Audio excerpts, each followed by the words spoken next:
আসসালামু আলাইকুম ওয়া রাহমাতুল্লাহ।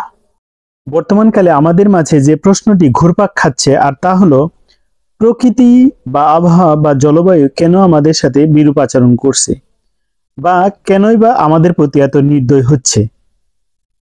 দর্শক, প্রকৃতি বা আবহাওয়া বা জলবায়ুর ক্ষতিকর দিক থেকে রক্ষা পেতে এবং মানুষকে সচেতন করে তুলতে গড়ে উঠেছে বিভিন্ন জাতীয় ও আন্তর্জাতিক সংগঠন। গড়ে উঠেছে নেদারল্যান্ডস ভিত্তিক সংগঠন গ্রিনপিস, কেনিয়া ভিত্তিক সংগঠন ইউএনইপি, সুইজারল্যান্ড ভিত্তিক সংগঠন ডব্লিউডব্লিউএফ, আইপিসিসি, এছাড়াও রয়েছে শহর ভিত্তিক বিভিন্ন সংগঠন। অন্যদিকে বাংলাদেশে রয়েছে পরিবেশ বিষয়ক সংস্থা বেলা বা বাংলাদেশ এনভায়রনমেন্টাল লয়ার্স অ্যাসোসিয়েশন বা বাংলাদেশ পরিবেশ আইনজীবী সমিতি। এছাড়া তেমন কোনো সংগঠন বাংলাদেশে নেই, তবে পরিবেশ রক্ষাতে বাংলাদেশে রয়েছে কিছু আইন ও নীতিমালা সম্বলিত বিভাগ ও মন্ত্রণালয়। এর মধ্যে উল্লেখযোগ্য রয়েছে বাংলাদেশ বন গবেষণা ইনস্টিটিউট ও বাংলাদেশ জলবায়ু পরিবর্তন ট্রাস্ট। বিশ্ব ইতিহাসে রিও ডি জেনিরোর সম্মেলনের মতো বড় বড় সম্মেলন হচ্ছে পরিবেশ ও জলবায়ু সম্পর্কে সতর্ক করার জন্য। পরিবেশ ও জলবায়ু সম্পর্কে সতর্ক করার জন্য রিও ডি জেনিরোর সম্মেলনের মতো বড় বড় আন্তর্জাতিক সম্মেলন অনুষ্ঠিত হচ্ছে। পৃথিবীর বিভিন্ন দেশ নিয়েছে বিভিন্ন উদ্যোগ, যেমন মালদ্বীপ 2009 সালে সমুদ্রের পানির নিচে টেবিল বৈঠকের আয়োজন করে তাদের বিপদের কথা পৃথিবীকে জানান দিয়েছে। এছাড়াও পরিবেশ রক্ষায় চারাগাছ রোপণে উদ্যোগ মাঝে মাঝে নেওয়া হচ্ছে বিভিন্ন দেশ কর্তৃক। 2007 সালে অনুষ্ঠিত জলবায়ু বিষয়ক সম্মেলনে বিশ্বের প্রায় 500 জন পরিবেশ বিজ্ঞানী অংশগ্রহণ করে এবং বিশ্ব উষ্ণায়ন ও জলবায়ুর বিরূপ বা ক্ষতিকর প্রভাব ও করণীয় বিষয় নিয়ে আলোচনা করে। পানির উচ্চতা বৃদ্ধি, অসময়ে বৃষ্টি, অনাবৃষ্টি, উচ্চতা বৃদ্ধি, খরা, মরুকরণ সহ দেখা দিবে বিভিন্ন প্রাকৃতিক দুর্যোগ।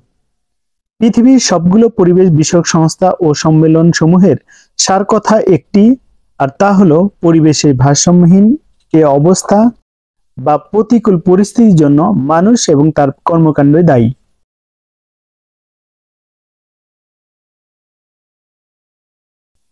মানুষের কৃতকর্মের জন্য সমুদ্র ও স্থলে বিপর্যয় ছড়িয়ে পড়েছে, যার ফলে তাদেরকে কোনো কোনো কাজে শাস্তি আস্বাদন করান যাতে তারা ফিরে আসে অসৎ পথ হতে। দর্শক, এই কথাটি কোনো সম্মেলন বা সংস্থার কথা নয়, কোরআনের সূরা রুম এর 41 নং আয়াতের কথা। দুঃখের বিষয়, বিশ্ব মুরল্লা এ কথা গ্রহণ না করে তাদের নিজস্ব মতামত তারা নিজেরাই গ্রহণ করে।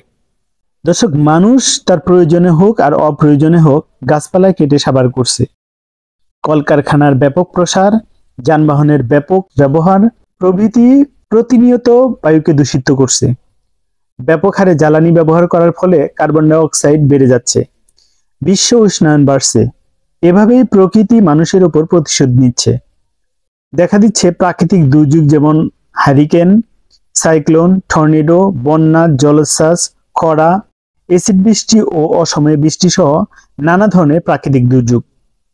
পৃথিবীর সব উন্নত দেশগুলো, যেগুলোকে আমরা আমাদের উন্নয়নের রোল মডেল মনে করি, তারা কোটি কোটি টাকা খরচ করে পরিবেশ ও জলবায়ু সংক্রান্ত সম্মেলন করছে, আর সেই সাথে পরিবেশ ধ্বংসকারী বিভিন্ন পারমাণবিক বা অতিমাত্রায় শক্তিশালী যন্ত্র ও অস্ত্র তৈরি করছে।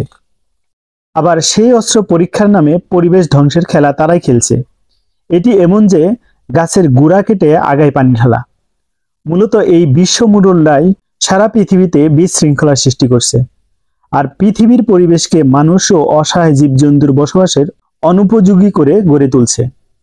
পৃথিবীর বিভিন্ন দেশের দিকে লক্ষ্য করলে দেখা যায় পৃথিবীর পরিবেশ বিনষ্টকারী বড় বড় অস্ত্র ও অন্যান্য উপকরণ বিশ্বের সভ্য দেশ হিসেবে যারা পরিচিত তারাই ব্যবহার করছে। সাহিত্যের কথায় যেটাকে বলা হয় আইরনি। এতে বোঝা গেল পৃথিবীর মুরলরা এর সমাধান তো দিতে পারবেই না, বরং তারা আমাদের সরল বিশ্বাসকে পুঁজি করে বিশ্বকে করে তুলেছে বসবাসের অনুপযোগী। একটি বিষয় কি ভেবে দেখেছেন, একটি মিসাইল পৃথিবীতে কি পরিমাণ তাপ উৎপন্ন করে? একবারও কি ভেবে দেখেছেন তাদের শক্তি প্রদর্শনের এই খেলা পৃথিবীর কত ক্ষতি প্রতিনিয়ত করছে? তবে এর শেষ কোথায়? কি বা এর সলিউশন? এর একমাত্র সলিউশন রয়েছে মহাগ্রন্থ আল কুরআন ও হযরত মুহাম্মদ সাল্লাল্লাহু আলাইহি সাল্লাম এর পাক হাদিসে। আল্লাহ তাআলা বলেন, মানুষের কৃতকর্মের জন্য সমুদ্র ও স্থলে বিপর্যয় ছড়িয়ে পড়েছে, যার ফলে তাদেরকে কোনো কোনো কাজের শাস্তি আস্বাদন করান যাতে তারা ফিরে আসে। আমরা বর্তমানে পৃথিবীর শক্তিধর দেশগুলোর দিকে তাকালে দেখতে পাবো সমুদ্র ও স্থলে তারা তাদের অস্ত্রের পরীক্ষা চালাচ্ছে, যা প্রতিনিয়ত প্রকৃতির বিপর্যয় ঘটাচ্ছে। আল্লাহ তাআলা বলেন সূরা কাফ আয়াত নম্বর 7 এবং 8, আমি ভূমিকে বিস্তৃত করেছি, তাতে পর্বতমালার ভার স্থাপন করেছি এবং তাতে সর্বপ্রকার নয়নাভিরাম উদ্ভিদ উদ্গত করেছি।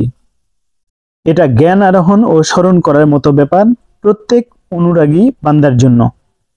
এরপর সূরা জাসিয়া 13 নম্বর আয়াতে আল্লাহ তাআলা বলেন, আর তিনি তোমাদের অধীন করে দিয়েছেন আকাশমণ্ডলী ও পৃথিবীর সমস্ত কিছু নিজের পক্ষ হতে। চিন্তাশীল সম্প্রদায়ের জন্য এতে রয়েছে বহু নিদর্শন। এখানে আমি কয়েকটি আয়াতের কথা উল্লেখ করলাম। ইসলামী পণ্ডিতগণ বলেছেন কোরআনের প্রায় 500 আয়াতে মহান আল্লাহ তাআলা পরিবেশের কথা বলেছেন, যা তার বড় একটি নিয়ামত। শুধু মুসলিম হিসেবে নয়, প্রত্যেকটি মানুষের উচিত আল্লাহ তাআলার এই নিয়ামতকে রক্ষা করা। পরিবেশ রক্ষায় হযরত মুহাম্মদ সাল্লাল্লাহু আলাইহি সাল্লাম মানুষকে বিভিন্নভাবে উপদেশ দিয়েছেন, যা হাদিসের মাধ্যমে আমরা জানতে পারি। রাসূল পাক সাল্লাল্লাহু আলাইহি সাল্লাম বলেন, যে ব্যক্তি বিনা কারণে গাছ কাটে আল্লাহ তাআলা তাকে জাহান্নামে নিপতিত করবেন। অন্য এক হাদিসে বলেন, তুমি যদি মনে করো আজই কিয়ামত হবে, তারপরে একটি গাছ লাগাও। সবুজ পরিবেশ রক্ষায় এর চেয়ে ভালো উপদেশ আর কি হতে পারে। তিনি অন্য এক হাদিসে বলেন, গাছ লাগানো মুসলিমদের জন্য সদকা স্বরূপ। যে ব্যক্তি গাছ লাগায় এবং গাছের যত্ন করে তাকে বড় করে, সেই গাছের একটি ফলের হিসাবে তার আমলনামায় একটি করে নেকি দেওয়া হবে। অন্য এক হাদিসে রয়েছে, যদি কেউ গাছ লাগিয়ে মারাও যায়, কিন্তু গাছ যদি বেঁচে থাকে এবং তার ফল ও ছায়া মানুষ ও পশু পাখি যতদিন ভোগ করবে, ততদিন মৃত ব্যক্তি নেকি পেতে থাকবে। শেষ কথা, মহান আল্লাহ তাআলা বলেছেন সূরা বাকারার 195 নং আয়াতে, তোমরা নিজেদের ধ্বংস নিজেরা ডেকে এনো না। আল্লাহ তাআলা আমাদের এই নীল আকাশ, সবুজ পৃথিবী, এর মাটি, বায়ু, পানি তথা প্রকৃতি রক্ষায় যে দিক নির্দেশনা দিয়েছেন তা মেনে চলার তৌফিক দান করুন। আমিন।